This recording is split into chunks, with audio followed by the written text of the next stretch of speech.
Hello po mga ka-planters and ka-dragons sa aking mga silent viewer po. Andito po kami sa Tres Marias Dragon Fruit Garden. Sa aking po mini farm. Yan. Season na po ng mulberry. Yan po ang daming bunga. Hitik na hitik po sa bunga yan. Yan po pagkagaya po mapula pa, ilaw pa po. Hintay po natin magkulay violet. Pero ayoko naman po ng sobrang violet kasi ang sobrang ng tamis. So, pag kami pumipitas, may kaunting pula-pula pa rin. Maganda po itong gawing mulberry shake, mulberry shake. Maganda din po ito sa health.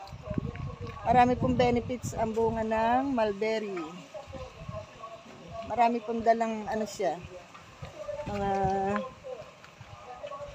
na research ko po ito. Kaya lang hindi ko maalala sa dami. Basta po, good for health po ito. Kaya hinug-hinugin po muna po natin. Then meron, yan po. Yan, mga babago pala ang pong na buko yan. Yan guys, verde payapay. Ito babago pala. Yan. Binaybay ko po ito ng mulberry. Para ako pagka mamimitas, madali lang po. Dadaan ka lang dito. Yan. Pick ka na lang ng pick. Binaybay ko po. Meron din doon sa pinakabakod. Kaya lang, puro po yun, native. Yung sa dami kong nabilhan, puro native. Daming mga yun bang hindi scammer sila ba? Sabihin sila yung may lahi tapos native naman pala. So luckily ito lang po ang binabilhan ko ako. Mga ba yung binili ko? Yun po yung Padre de Agua para sa mga kambing naman. Yun ang talagang binili ko. Free lamang itong mulberry ito.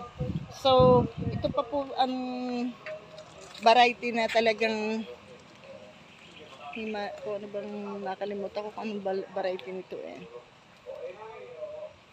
Ito pa yung talagang magaganda ang bunga, malalaki. So, marami na po akong napadami dito. Sa mga gusto po ng variety nito, pinagbibili ko po ito 10 pesos po per cuttings. Madami na po akong naputol dito, kaya lang